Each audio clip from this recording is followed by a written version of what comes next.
We're replacing outdated mindsets, the CEO said coldly, sliding termination papers across the table. After 18 years building the very system that powered the company, Ellis Monroe was discarded like a broken cable, silently, swiftly, without gratitude. But what they didn't know? The algorithm they depended on was never theirs. And 3 weeks later, the man they fired would buy back the company and fire them all.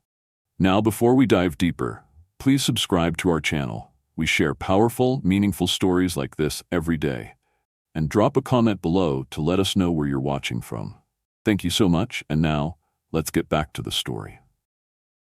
We're replacing outdated mindsets with fresh perspectives, Asher Klein said with a tight smile, sliding a thick envelope across the gleaming mahogany conference table.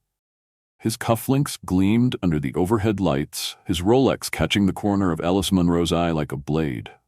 Ellis didn't flinch. He'd seen this moment coming, not the envelope specifically, but the shift in tone, the buzzwords like streamline, innovate, agility. Words meant to erase years of sweat, loyalty, and late nights. Words that people like Asher tossed around while sipping overpriced coffee and measuring performance with quarterly charts. Ellis gently rested his hand on the envelope without opening it. 18 years, he said softly. And you couldn't even ask me how the system works before letting me go. Asher gave a chuckle that didn't reach his eyes. We're modernizing, Ellis. The old systems are bloated. We need vision, speed, disruption. Ellis gave a slow nod and stood. Then I suppose I'm just another legacy component. Asher smiled wider. Exactly. The box they gave him was standard issue, thick cardboard, company name stamped on the side, designed for a quiet exit. Ellis didn't argue. He didn't ask for a second chance or even a moment to reflect. He simply walked to his office and began placing his belongings inside like someone folding a flag after a war. Photos of his daughter, Zoe, from toddler to teen. A hand-painted mug that read, "World's Most Tired Coder." An old external hard drive. He left behind his mouse, his headphones, even the leather chair that had molded to the shape of his back over the years. He didn't need reminders. When he stepped into the hallway, Donna from accounting gasped. Ellis? What's going on? He paused. Time for fresh perspectives, he said with a tired smile. Then he walked. Ty, the young security guard who played poker with Ellis's fishing buddies on weekends, was waiting at the front, his face flushed with shame. I'm really sorry, Mr. Monroe. They made me escort you. Ellis clapped him on the shoulder. You're just doing your job. No hard feelings. The rain was already coming down outside. Seattle, gray and wet as always, seemed to recognize the mood. Ellis stepped into it without an umbrella, the cardboard softening in his arms as he crossed the parking lot one last time. In his car, the silence wrapped around him like a heavy coat. No music, no calls, just the tick-tick of the rain against the windshield and the occasional swipe of wipers slicing through his thoughts. By the time he arrived home, Mara still wasn't back. Her nursing shift sometimes ran late. Ellis placed the box gently on the kitchen island and peeled the flaps open. His fingers hovered over the photo of Zoe as a baby, his only child. He missed her first steps debugging server issues from a motel room during a system outage in Kansas. Missed a dozen birthdays. He picked up the external hard drive. This, at least, still belonged to him. He poured himself a mug of black coffee and sat down at his personal workstation. It was older than his company-issued laptop, but still ran like a dream. A custom build, right down to liquid-cooled core. He clicked open a hidden folder labeled ARC Code Original. And there it was. The heart of NovusCore. The original algorithm. Written in 2005, 6 months before he ever signed a contract. Designed on weekends, fueled by insomnia, whiskey, and an aching desire to solve the inventory management problem no one else could. They didn't own it. They never had. Flashback. 2005 Portland. Ellis was 29, freshly out of a collapsing startup, when he met Dennis Kroll at a regional tech conference. Dennis had fire in his eyes and desperation in his voice, trying to launch a software company with his brother-in-law and 3 underpaid developers. Ellis had scribbled the framework for a new kind of dynamic inventory platform on a napkin between beers and bad karaoke. 2 weeks later, he was hired. No employment contract, no NDA, just a personal agreement. He retained rights to the algorithm and licensed it for use by the startup. It was a leap of faith. The kind people take when they believe in a vision more than a paycheck. Back in the present, Ellis reviewed his documentation. Everything was in place. Timestamps, copyright certificates, licensing agreements, all protected, notarized, and mirrored across cloud and physical backups. They didn't even look. Asher Klein had walked into NovusCore 3 months ago with swagger and PowerPoint decks from his time at a consulting firm in Silicon Valley. The board ate it up, called him a visionary.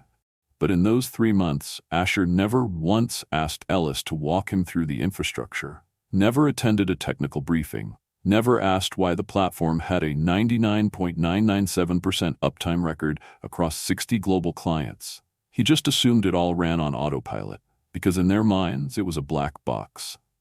And Ellis? Just an old man with outdated ideas. 3 days after his termination, Ellis was fixing the backyard fence when his phone buzzed 5 times in under 2 minutes. Caller ID, NovusCore HQ. Then Asher Klein. Then Julian Marks, head of engineering. Voicemail: Ellis, this is Asher. We're having some trouble with the core system. The consultants made some changes and now key services are failing. Clients are getting twitchy. We really need your help. Call me back as soon as possible. Ellis put the phone down on the workbench beside a rusted wrench. Then he picked up a hammer and went back to nailing in fence panels. That night, Mara found him grilling dinner.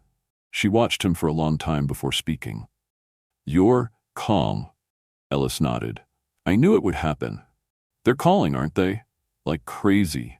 She reached into her purse and handed him a letter. You also got something in the mail. It was a business card. Maya Ree, CTO, Zenith Gridworks. Handwritten on the back, if they ever forget your worth, call me. But Ellis didn't call yet. Instead, he pulled up a PDF from a cloud folder he hadn't touched in over a decade. ArcCode Licensing Agreement, signed Jan 2005. Clause 7. Modification of the licensed software is strictly prohibited without written consent from the copyright holder. Clause 11. In the event of system failure resulting from unapproved modification, all liabilities fall to the licensee. He closed the file. Then he opened another one, an email draft titled "To my team," but he didn't send it yet. Not until they came crawling. By morning, the calls had doubled. 2 more from Julian. 1 from the general counsel's office. Emails marked urgent. Texts from ex-colleagues. Systems were failing across 3 continents. Hospital clients were threatening lawsuits. Supply chains were buckling. NovusCore was bleeding. And the only man who could stop it was now outside the gates, watching it happen. Sir, our internal engineers can't even trace the rollback path. The consultants overwrote the core loop and now the whole platform's destabilizing. Julian Marks was trying to sound composed, but the tremble in his voice betrayed him. Across the table, Asher Klein stared at the failing system dashboard on the large screen, his manicured hands clenched into fists. You told me we didn't need Ellis Monroe, Asher hissed. Julian hesitated. We assumed the codebase was fully transferred to company ownership. Legal said. Legal didn't write the damn thing, Asher snapped. Find the original files, restore everything from a week ago. We tried. There's a gap. His segment, the one tagged ArcCode, was never committed to the shared repository. That's when Asher understood what they'd done. They had fired the architect but kept building the house on blueprints they'd never legally owned.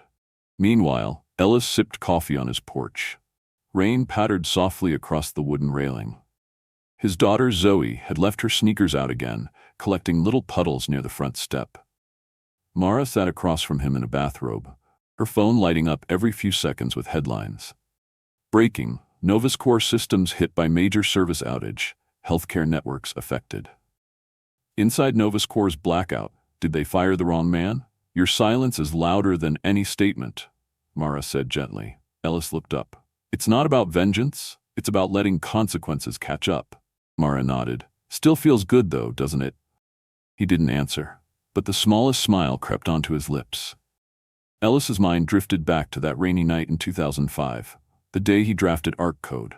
Back then, he was just another freelance developer, frustrated by clunky, inflexible software that couldn't scale. Inventory databases choked on demand spikes. Real-time tracking was a pipe dream. So Ellis built something new. Elegant, lightweight, adaptive.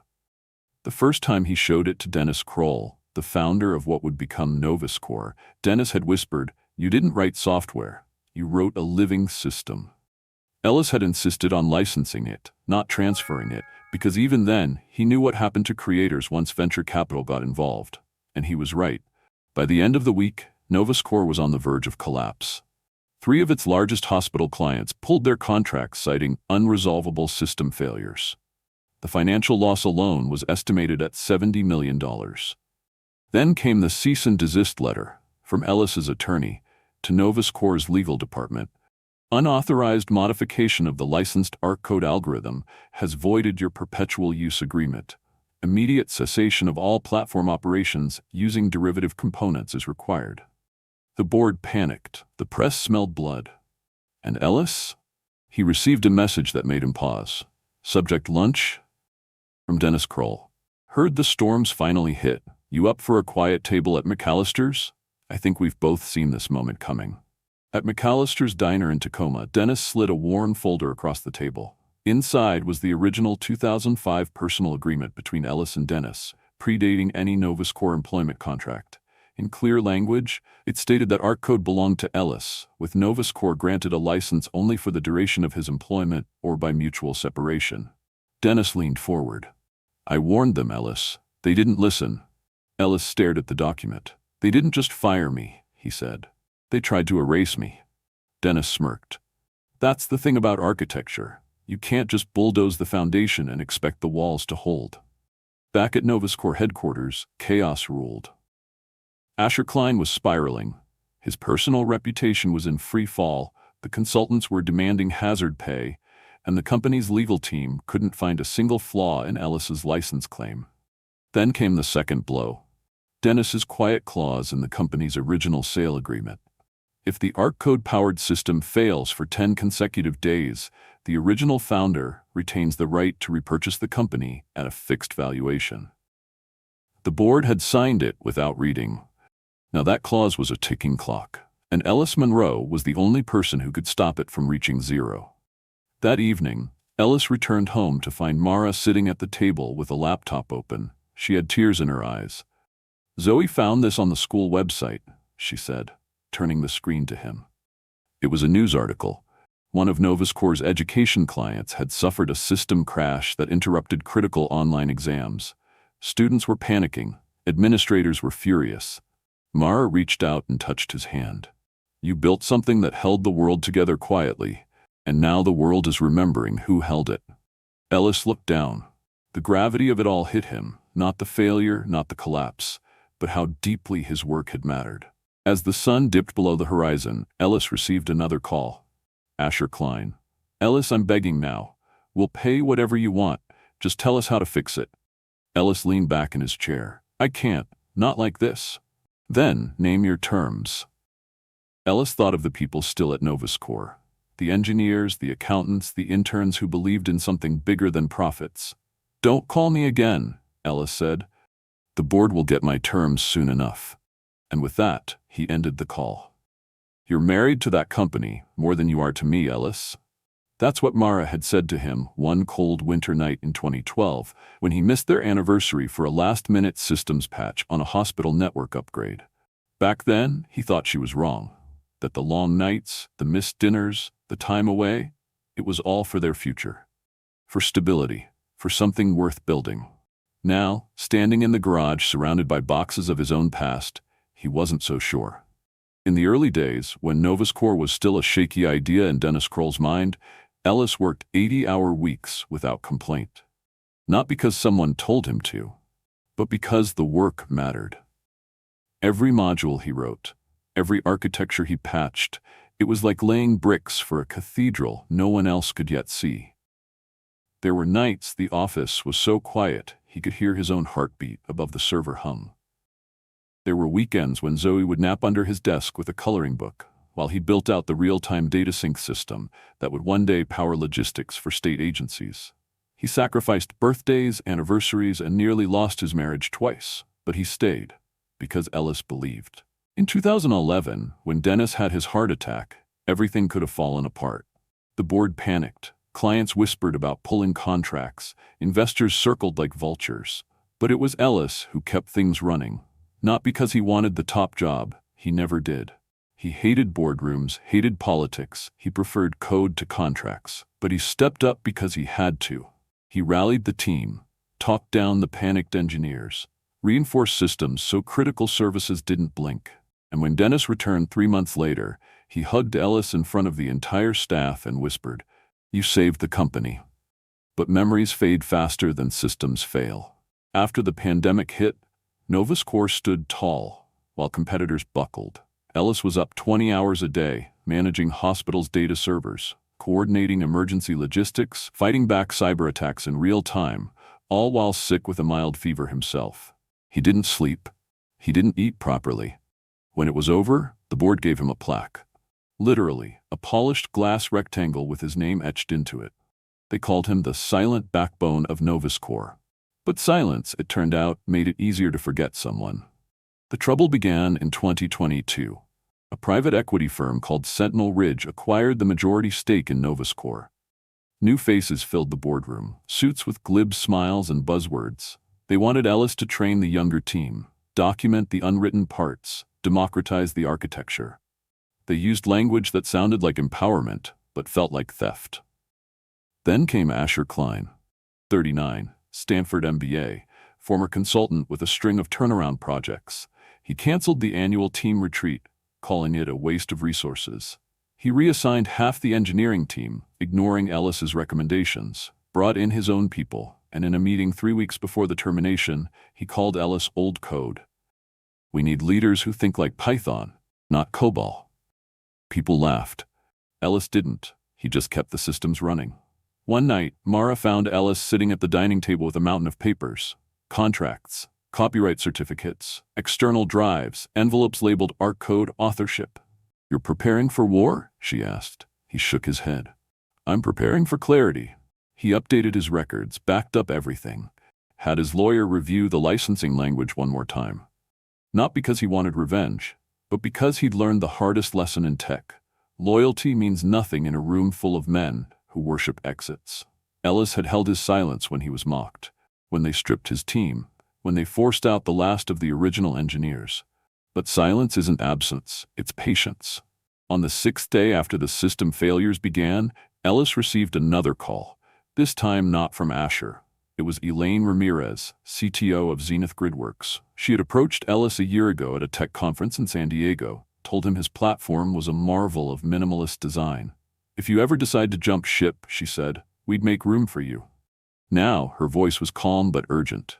"We're ready to make a move, Ellis. We want you, but not just as a consultant. What are you offering?"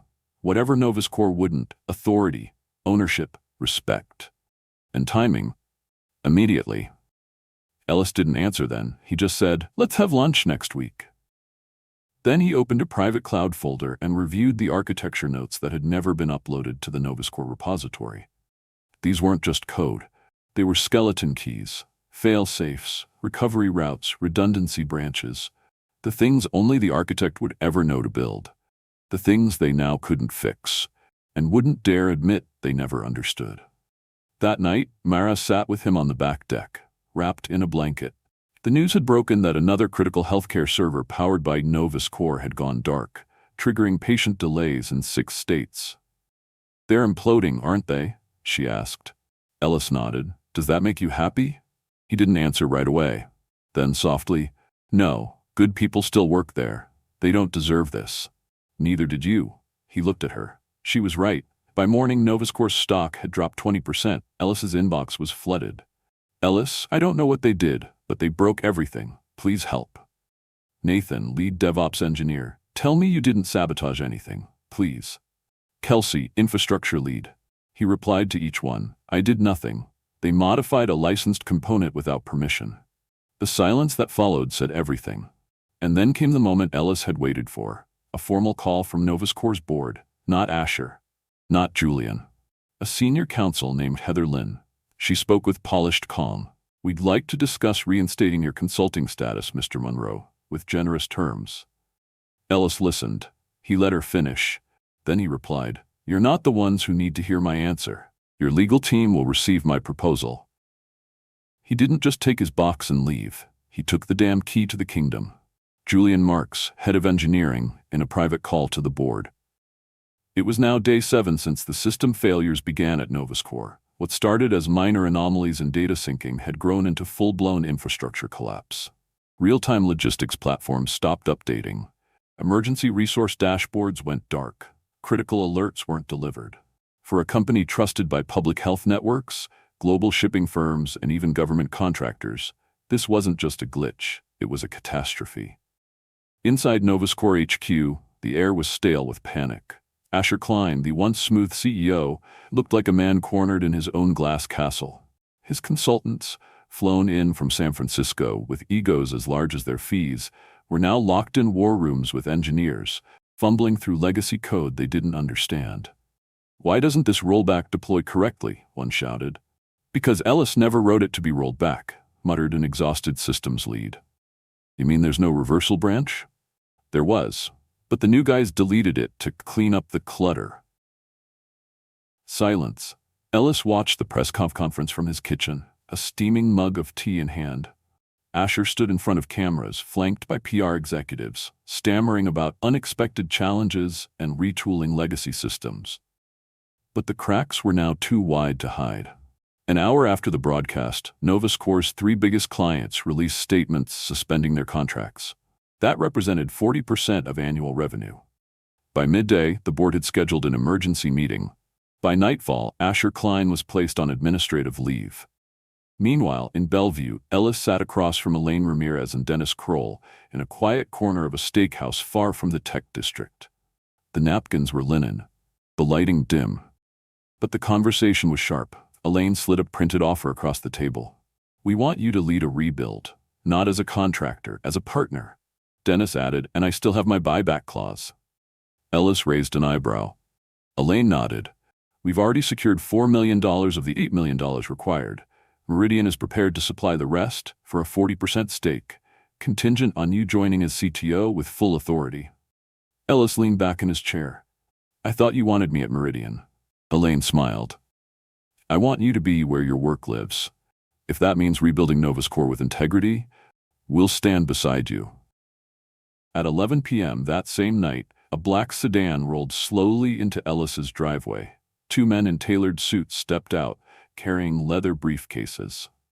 "Mr. Monroe," the older man said, "we're here on behalf of NovusCore's legal department.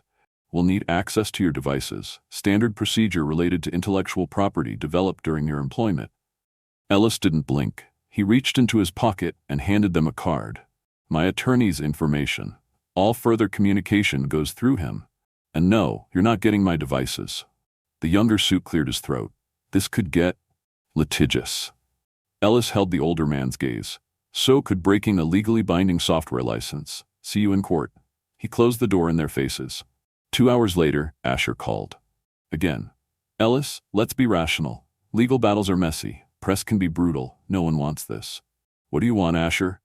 6 months consulting, full salary. Help us transition, and we'll let you walk clean. No further claims. The company keeps the IP, and we move forward."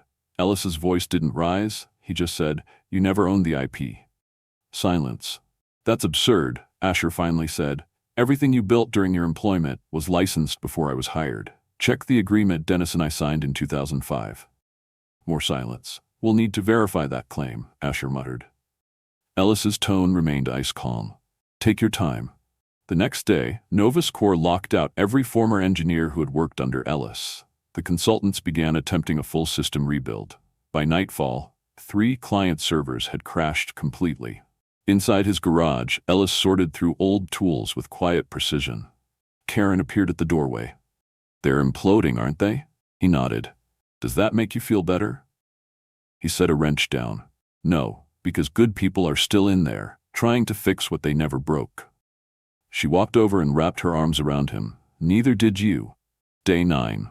The media frenzy intensified. Tech outlets leaked internal documents showing that Ellis had warned executives about system dependencies months before he was terminated.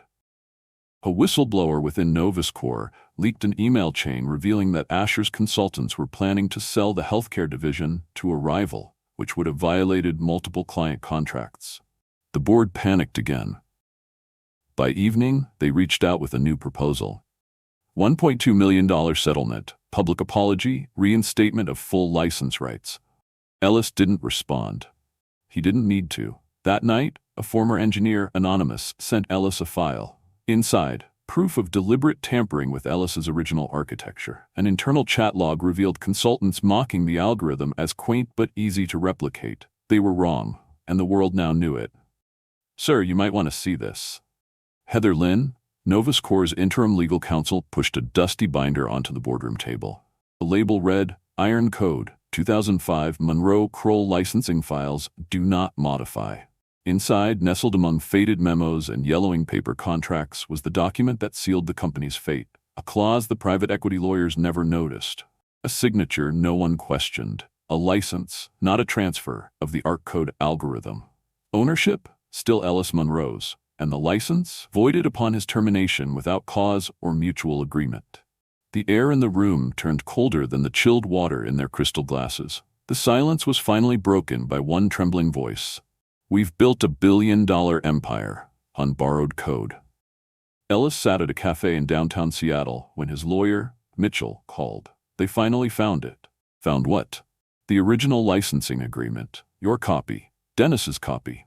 Even the stamped one from the Copyright Office. You're airtight. Ellis exhaled. He wasn't surprised, just tired. "They're offering $2 million now," Mitchell added, "but I told them we're not interested." "Good. Also, Harold's ready to activate the buyback. He has everything lined up." Ellis leaned back in his chair. It was time. Harold Kroll, the man who gave Ellis his first real shot, was retired, gray-haired, and still sharper than any boardroom shark in the city. They met that afternoon at a quiet booth in Tacoma, far from the cameras and chaos. Harold slid another folder across the table. This one wasn't just a copy. It was the original partnership agreement from 2005. Unlike the standard employee contract, this document was personal. This gave you ownership of ARC code. Full rights. NovusCore only ever had a license, and that too, contingent on you staying or a mutually agreed exit. Ellis stared at the page, his name scrawled beside Harold's. "You protected me," Ellis said quietly. Harold stirred his coffee. "You were taking a risk on us. I wasn't going to let anyone strip you of what you built." Ellis remembered that time well. When startups failed overnight, when founders disappeared with capital and engineers were left scraping by, he'd taken a gamble joining NovusCore instead of a higher-paying firm. Chose meaning over money. Now that gamble had returned, not as revenge but as leverage. Harold leaned in. The PE firm never read the small print. All they saw was proprietary software and a juicy client list.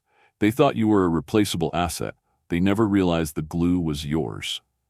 Then Harold's voice lowered. "And there's more. Before I sold the company, I inserted a clause. If the core platform fails for 10 consecutive days, I have the right to repurchase the company at a predetermined price." Ellis blinked. "Why would they agree to that?" Harold chuckled. "They didn't read it. Their attorneys skimmed. Too eager to close. I pitched it as security for long-term stability. They thought it was fluff." Ellis sat back, stunned. "So, you can buy it back?" "We can, if you're in." Ellis didn't answer right away. That night, as the city lights reflected on Lake Washington, he watched his daughter's laughter echo across the deck as she helped Mara with dinner. He'd spent 2 decades building systems that saved lives, that moved nations, but he'd missed moments like this. Was reclaiming NovusCore a step forward or backward? Mara joined him outside. "You're quiet. They want to settle, offer me money, walk away clean. And I could take it, move on, start something new, or help Harold buy it back." Mara studied him carefully. "What does your gut say?" Ellis stared at the sky for a long moment. That it's not about the money, it's about what it was supposed to be. Day 10 arrived. NovusCore's systems were still offline. Client reports flooded media outlets. Former employees whispered about corruption and sabotage. Stock prices plummeted. Analysts projected bankruptcy within 30 days. The board, now in crisis, reconvened. Mitchell submitted formal notice of Harold's intent to exercise his buyback option. The price? $8 million. $4 million secured by Harold. The remaining $4 million, Elaine Ramirez and Zenith Gridworks were ready. A video call was scheduled that afternoon. Ellis, Harold, Mitchell, and Elaine all on screen. Elaine's tone was steady and firm. "Zenith will provide the additional $4 million. In exchange, we want a 40% stake in the newly acquired entity. contingent on Ellis returning as CTO with full creative control. Ellis hadn't expected this part. You wanted me at Zenith. Elaine smiled. This is better. This is you, with your code, your team, your mission, with partners who care about legacy, not just leverage. The deal was sealed, Ellis nodded. Then I'm in. But before they moved forward, Ellis had one condition. The employees who stayed loyal, they need protection. No layoffs, and they should own part of what they help rebuild. Harold didn't hesitate. 6-month no layoff guarantee and a 10% employee ownership pool. Ellis extended his hand. Let's bring it home. Whatever they're offering you, we'll double it. Asher Klein's voice cracked through the phone speaker like a drowning man gasping for air. Ellis Monroe stood in his kitchen, barefoot, calm, and completely unbothered. He stirred a spoon of honey into his tea and listened to the desperation unfold on the other end of the line. Just fix the systems today, Asher begged. We'll make you Chief Technology Officer again. Back pay, bonuses, a public apology, whatever it takes. Ellis paused, and then, in a voice that felt like Judgment Day cloaked in velvet, he answered, It's not about money. It's about building something that lasts, something that matters. And he hung up. Behind him, Mara leaned against the doorframe, arms crossed. You just turned down power and millions in the same sentence. Ellis smiled. I'm not going back to be their rescue plan. I'm moving forward to build something real. That night, the board of NovusCore held an emergency vote. Asher Klein was terminated, effective immediately. And the message from Ellis was clear. You don't get to burn down the house and then beg the architect to fix your matches. By 11:30 p.m., 30 minutes before the day 10 deadline, NovusCore's board capitulated. The company would be sold back to its original founder, Harold Kroll, for the legally agreed-upon amount, $8 million. Zenith Gridworks would receive 40% equity in the revived company. Ellis Monroe would return, not as a contractor, not as an employee, but as CTO and co-owner. The paperwork was signed at 11:58 p.m. The ink had barely dried when Ellis opened his laptop and typed, subject, we begin again, to engineeringall@novuscore.com. The algorithm will be reinstated tomorrow morning. NovusCore is under new ownership. No jobs will be lost. I'll explain everything at the all-hands meeting. Ellis. The next morning, Ellis walked into NovusCore's glass lobby with a messenger bag over his shoulder and quiet power in his step. The receptionist froze mid-sentence. The security guard who had once walked him out now stood and saluted him. On the elevator ride up, Donna from accounting stepped in behind him, eyes wide. Ellis, are you? He nodded. She grabbed him in a hug. Thank God. Long story, he whispered. Short version? Sometimes you have to let something break to fix it right. The all-hands meeting was packed. The entire staff, what was left of them, had gathered in the largest conference room on the 14th floor. Ellis stood at the front beside Harold and Elaine, whose face was projected via video conference on a large screen. He looked out at the weary faces of engineers, analysts, support staff, the people who had held the company together through chaos, underappreciated and nearly broken. And he spoke. This isn't a relaunch, it's a restoration. This company was never just code. It was people. People who stayed when others left. People who believed in something more than profit margins. You are not assets, you are architects. The room was silent. Then Harold stepped forward. From this day on, 10% of the company is allocated to employee ownership. No one here will be laid off. You stayed. You're part of what's next. Someone clapped, then another. Soon the entire room rose in applause. The next 6 months were a blur of focus and fire. Ellis rewrote the entire ArcCode system, modernizing its infrastructure but preserving its soul. Elaine brought in her best from Zenith. Harold opened his old Rolodex to bring back seasoned allies. They called the new platform Integrasphere, a powerful evolution of everything NovusCore was meant to be. And they didn't just build software, they built culture. Lunches weren't rushed, birthdays were celebrated, deadlines were managed with humanity. People stayed late not because they had to, but because they wanted to. Ellis, for the first time in years, slept soundly. Launch day. Seattle Convention Center. The crowd was electric. Clients, investors, journalists, former critics, all gathered to see what had emerged from the ashes. Harold opened with the origin story. Elaine spoke of partnership and trust. And then Ellis stepped up to the podium, spotlights catching the silver at his temples. Behind him, the screens lit up with Integrasphere. Sleek, elegant, formidable. This isn't just software. This is a promise that no one will be left behind in the name of progress. Our systems support hospitals, government agencies, supply chains, classrooms. And now they're powered by the people who believe in them. Today, I'm proud to announce, every client affected by last year's system failure will receive 2 years of service at no charge, plus full migration support to Integrasphere. The room erupted.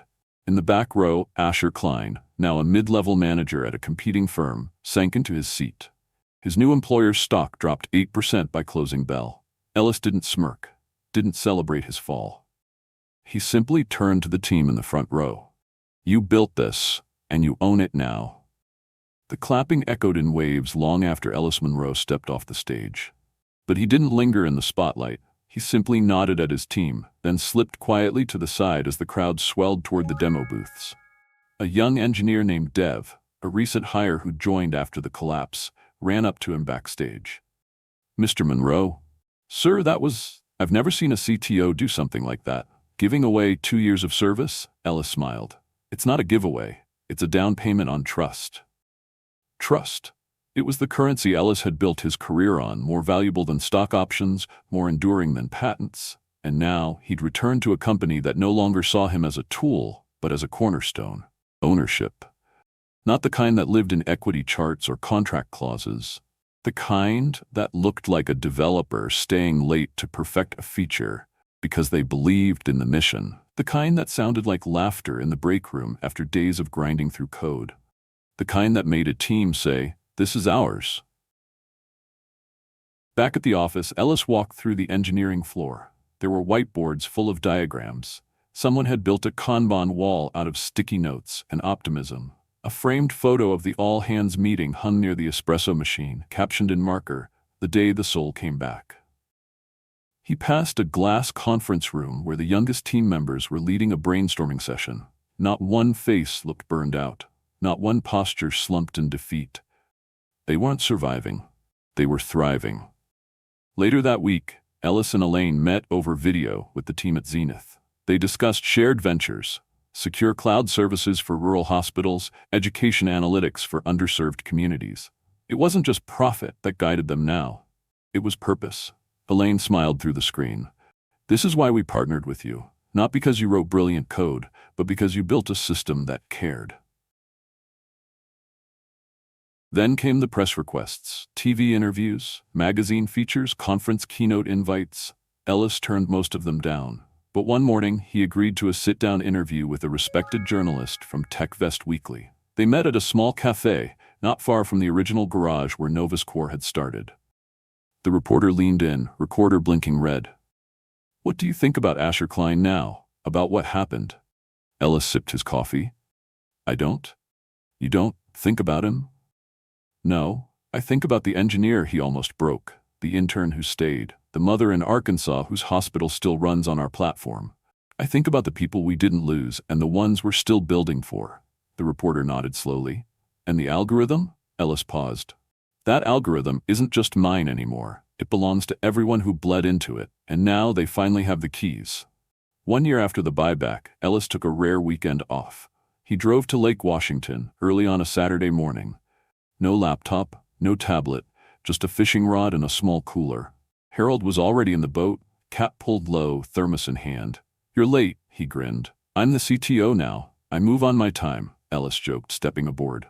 They drifted to a quiet spot, casting lines with the ease of old men who had seen both empires rise and collapse. They talked about nothing and everything. Fishing, Zoe's college plans, how Mara had finally convinced Ellis to build that backyard garden.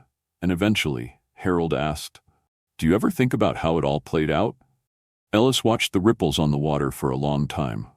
"I think about what I almost lost," he said, "and what I finally found." That night, he sat with Mara on the back deck. The sky was clear, the stars unbothered. He held her hand. "I missed a lot. Too much." She squeezed his fingers. "But you came back," she said. "Not just to the company. To us." He nodded. "This time, I'm not just building a system. I'm building a life I won't have to walk away from." "Do you really think we can make it better this time?" Dev's question came late one evening as Ellis and the remaining engineering leads reviewed a new rollout plan for an emergency logistics upgrade. The room smelled of takeout and whiteboard markers. Outside, the city lights glittered against the windows like silent promises. Ellis looked up from his tablet. "No, I don't think we can make it better. I know we already have." NovusCore wasn't the same company anymore, not just legally, but spiritually. It wasn't a hierarchy built on control, but a network of shared belief. Teams no longer worked under orders, they collaborated under vision. Departments that once fought over budget slices now worked cross-functionally to deliver impact. The changes weren't flashy, but they were fundamental. A quiet dignity now threaded through the halls, a reverence for the journey that had brought them all to this moment. They weren't building a company, they were rebuilding faith. As the weeks passed, Ellis spent more time talking with people than typing code. He hosted open forums every Friday. No agenda, no slides. Just a room where anyone could ask, "Why are we doing this?" and expect an honest answer. One Friday, a junior developer named Ashley stood up, nerves trembling in her voice. What if we mess it up again?" Ellis gave the room a long, thoughtful pause, then said, "We will. At some point, we'll make a mistake, maybe even a big one. But the difference now is we'll own it, fix it, and learn from it together. That's what building something real looks like." Applause broke out, not because it was a perfect answer, but because it was true.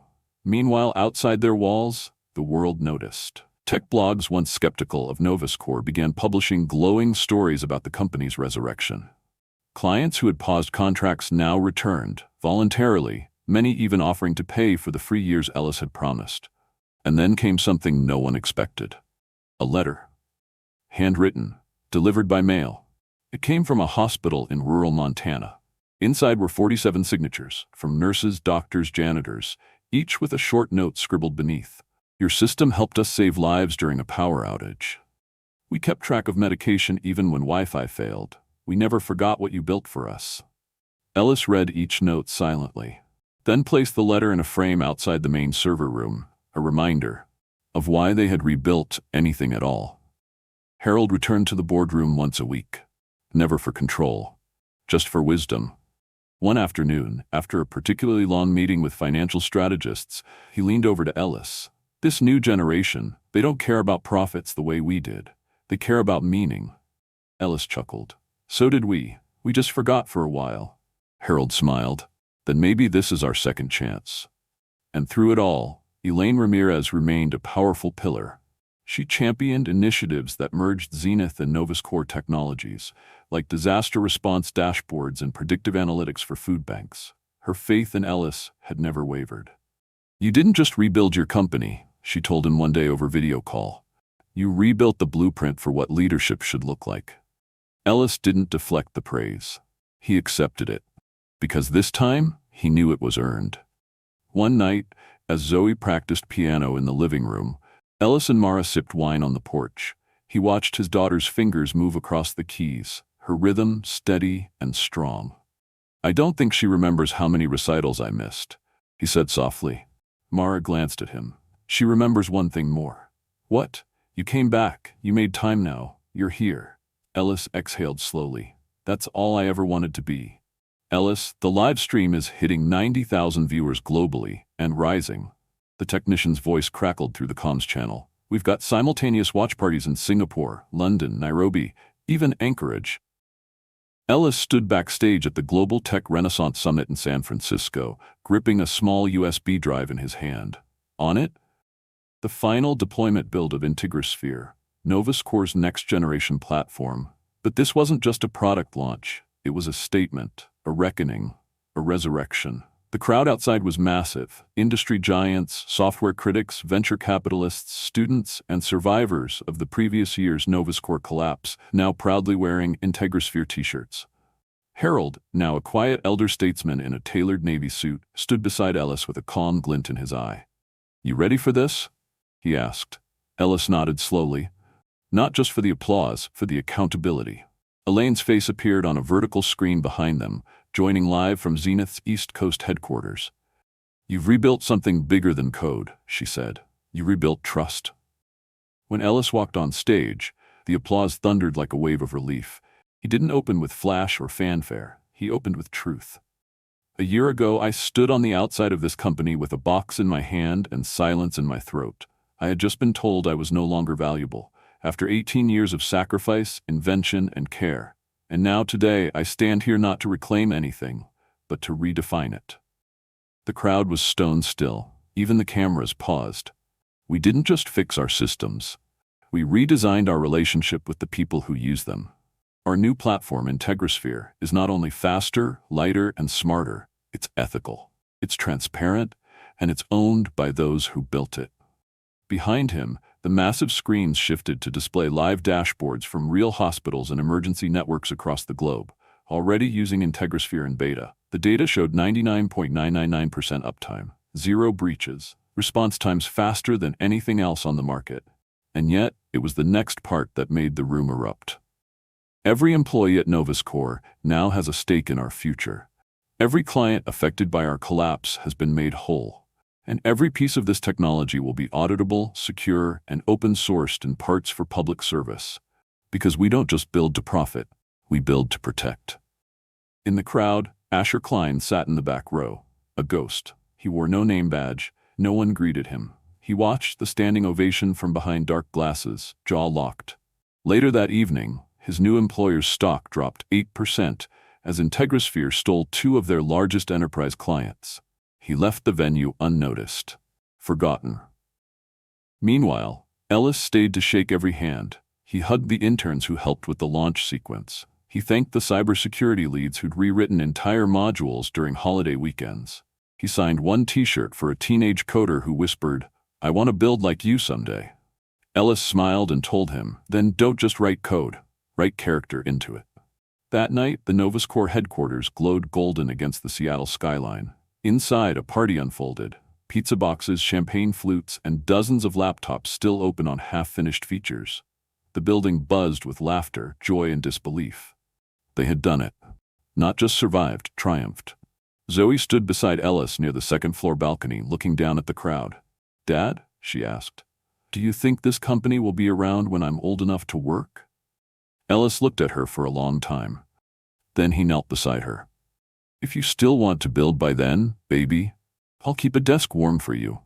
"Board just approved the employee ownership expansion," Harold said, casting his line into the morning fog. "Another 5% of shares going directly to the team." The boat rocked gently on Lake Washington, a place where Ellis Monroe now found more peace than he'd ever known in a data center. He adjusted the brim of his cap, sun finally peeking over the horizon. "Good," Ellis replied, watching his bobber drift. "They've earned it." A full year had passed since the launch of IntegraSphere. And while the headlines had quieted, the foundation kept growing stronger beneath the surface. NovusCore had become a case study, not for disaster, but for resilience. The once fragile company, built on undervalued genius and mismanaged power, was now a thriving, ethically grounded, employee-partnered ecosystem. And Ellis? He finally found balance.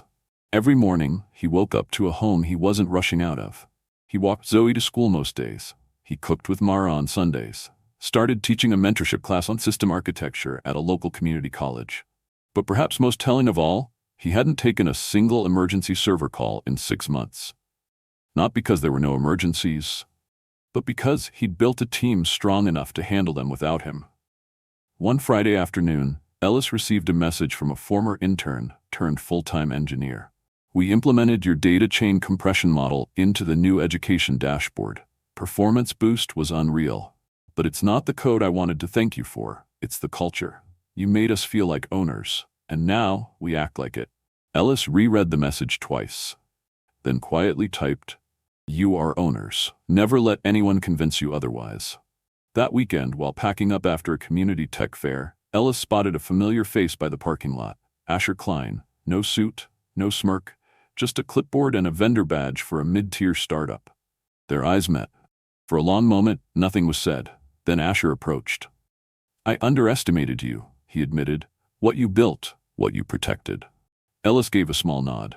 "You didn't underestimate me. You underestimated the people I stood beside." Asher looked down. "You ever wonder what would have happened if we'd worked together differently?" Ellis shrugged. "Maybe. But some bridges aren't meant to be walked across again. Some are meant to burn, so something better can rise. Later that night, Ellis and Mara sat out on the porch. A warm breeze moved through the wind chimes. Zoe was inside, practicing code challenges for a school competition, one Ellis had promised to attend, no matter what. "Do you miss it?" Mara asked. "The chaos?" Ellis chuckled. "Sometimes. But then I remember I don't have to choose between building a legacy and living a life. I can do both if I share it." Mara rested her head on his shoulder. "You're different now." "I'm whole now." In the months to come, NovusCore expanded internationally. Elaine's partnership helped deliver Integrasphere to underfunded healthcare systems across developing nations. And every time someone logged into a new node of that network, a quiet message appeared in the corner of the interface. This system was built by many because the future should never belong to one. A year to the day after regaining control of NovusCore, Ellis returned to where it all began, a storage unit in South Seattle. Inside, the original whiteboard sketches of ARC code. His first server tower, the napkin Dennis had once scribbled his contact info on. He locked the door, drove back home, and pulled into the driveway just as Zoe ran outside. "Dad, I got in." "In where?" "The summer internship," she beamed. "At our company." Ellis grinned, and as he wrapped her in a hug, he whispered, "Now let's build the next version. Together." In the end, Ellis Monroe didn't just win. He didn't just reclaim what was stolen, expose those who betrayed him, or rebuild a company that had tossed him aside. He redefined what ownership means. He proved that legacy isn't forged by titles or stock options. It's built in sleepless nights, unspoken loyalty, and a quiet code base that holds the world together. And when the system collapsed without him, he didn't seek revenge. He rebuilt it better. Not for glory, but for everyone who believed in what they were building. Because sometimes the best revenge isn't a comeback. It's becoming irreplaceable and choosing to rise anyway.